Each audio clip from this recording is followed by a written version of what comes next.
have, with AHEDC for about a year, a little over a year now, have had an ongoing dialogue at committee level and board level creating an entrepreneurial ecosystem.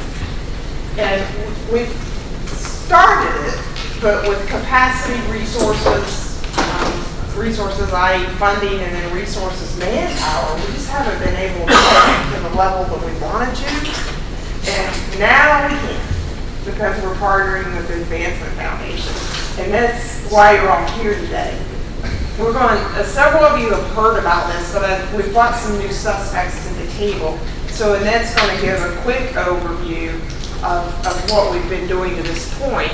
And then we're going to deep dive into the future. And the future will be this fall, next spring, and then we'll continue in this forever and ever.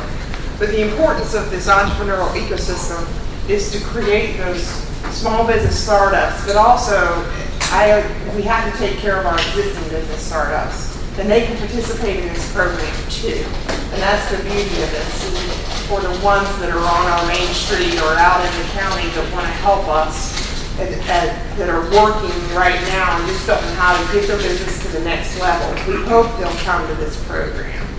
So with that, I'm going to turn it over to Annette Patterson, our partner in Wisconsin.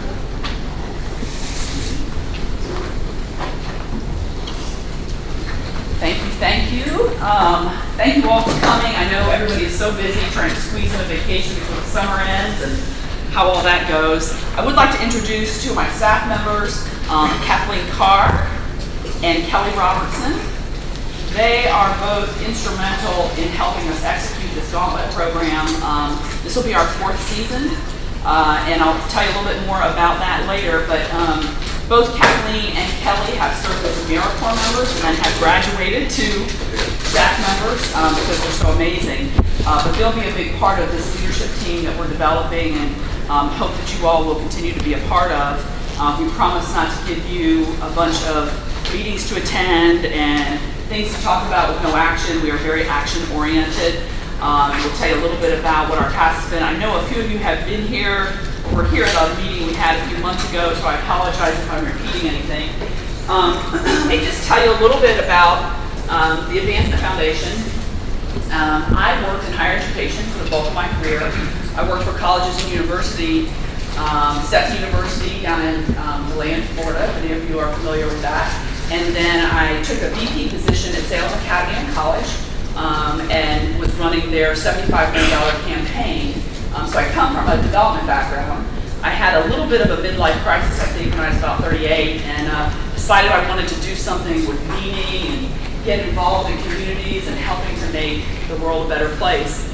I'm pretty sure it was a midlife crisis, but that's okay. It has been an amazing journey since then. So the Advancement Foundation was founded in 2007, which of course was the world's worst economy to do anything, let alone start a nonprofit, right, that nobody knows about.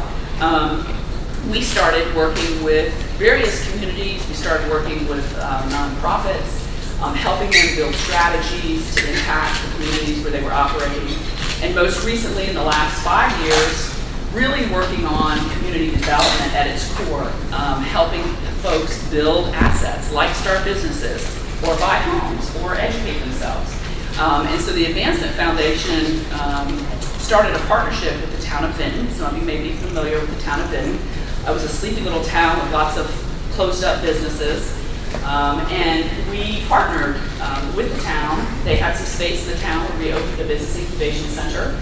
Darlene was kind enough back then to let us come look at your program here. And then we studied other programs and had a lot of success in bringing this incubator to life and bringing small business to the town of Vinton. Many of them had not even really stepped foot in the town. So that was really cool. We developed the infrastructure. We developed really support mechanisms to help train people. And then we went to work gathering resources. Resources on a cash side, resources on an in-kind perspective, finding what the assets were in the community, the individuals in the community that were willing to engage and put some time into helping mentor. And what we figured out was a little bit like Stone Soup. If any of you are familiar with that book, where everybody brings what they have to the table. Some may bring a lot, some may bring a little, but together we can make something incredible happen. So I did bring a few pictures just to show you. These are our little flag banners that we hung up in Roanoke and Botetourt County. Our program starts with really engaging public and private partnerships, and we begin to develop an infrastructure and a leadership group that's going to help. That's where we hope all of you will come in. So this was the Roanoke Botetourt group, and this was our third gauntlet. The gauntlet is actually a program, but it's also a competition, sort of like Shark Tank. So the first year we had, I think, 15 entrepreneurs and gave away maybe $10,000 in cash and maybe $5,000 in in-kind prizes. The next year we grew to about 35, and this past year we had 84 entrepreneurs come through our program, and we gave away $200,000 in cash and prizes. So we're the largest business competition in the region, and we believe in the state that's open to anybody. So I think Virginia Tech has a competition for their graduate students, but it's limited to their graduate students. So we have to confirm if we are actually the state's largest business competition. We're hoping now with our partnership into Alleghany, we'll be able to maybe even top the $300,000 mark. So it's very exciting. So infrastructure, developing that leadership team of folks who love and care about this area and want to get engaged and want to help find resources for entrepreneurs.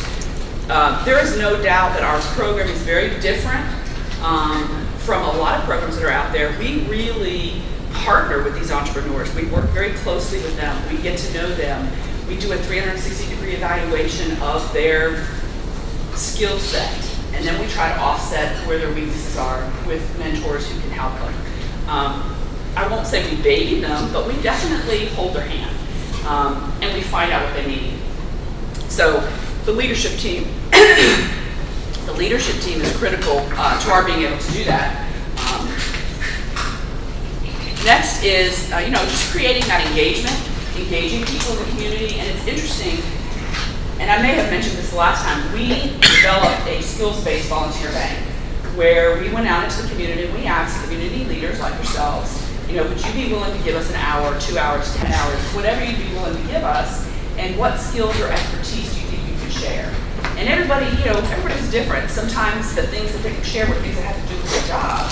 Sometimes it was just a hobby, like somebody really likes graphic design, but they're a banker, and they'd be willing to help us, help somebody do graphic design. So the support and the connections and the networking were very, very important.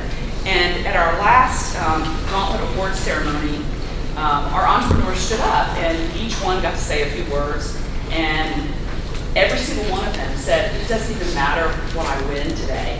What I got was this connection and this network and this feeling of really being welcomed into this community. And so one of the things we figured out along the way is, the Gauntlet program and the award ceremony is very, very exciting. People get excited about the cash and the in-kind prizes. So that draws people in. When we did this program in Benton for the first time, like I said, people came forward that really didn't know a lot about Benton. They came because we were giving away money. And part of the rules were they had to open their businesses in Benton. So they kind of hesitantly were like, oh yeah, I'll open my business in Benton. By the end of the program, after getting to know the leaders in the community and by getting to do tours of the community and really find out more about the community, they were so excited to be there, and now they call it home. So it really does work when you start to create these relationships. These are some of the financial supporters of the program and the in-kind supporters.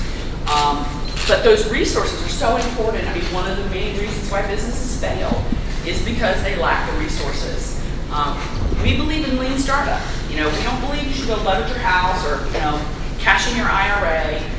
We believe that there's enough resources in the community to help people get started. And so, this is just evidence of the support we have for the program. And again, kind of like Stone Soup, everybody wins. These companies got a lot of recognition.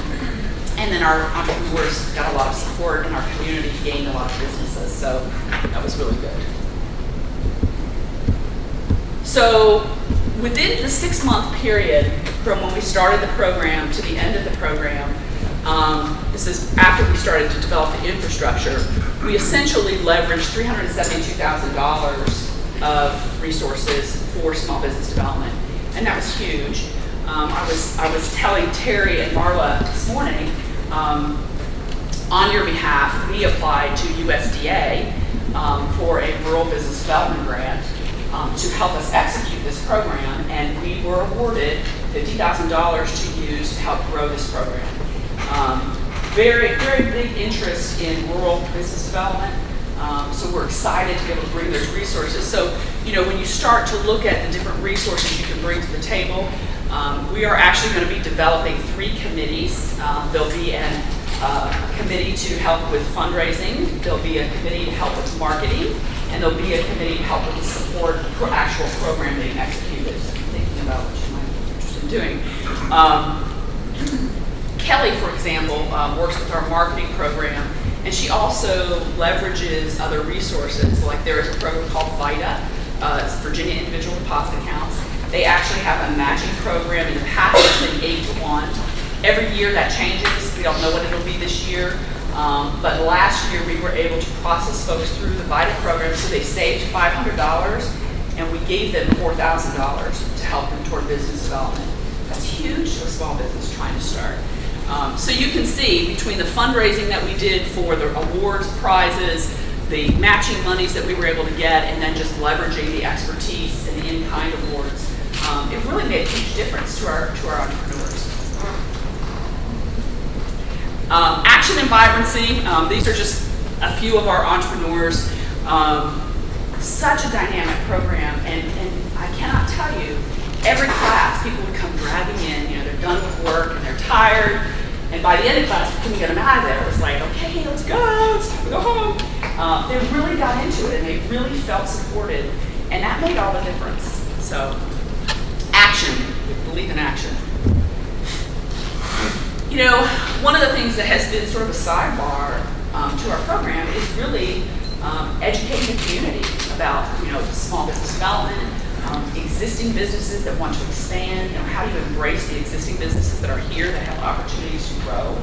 And that was really important, and that really helped engage maybe a business owner that had been around for a while and heard a lot of talk and saw a lot of strategic plans, but nothing ever happened. Now all of a sudden they see something happening and they get excited and they really become more beneficial to the community overall. But we really did try to educate as we went, talk about local shopping and that sort of thing. And then these are some of the businesses that we launched in this most recent business competition. And they were absolutely amazing, just fantastic people, the kind of people you want in your community. So we are really looking forward to doing that here and working with you all. Does anybody have any questions? I do want to spend some time doing a SWOT analysis because I've got a lot of really good brain power in here.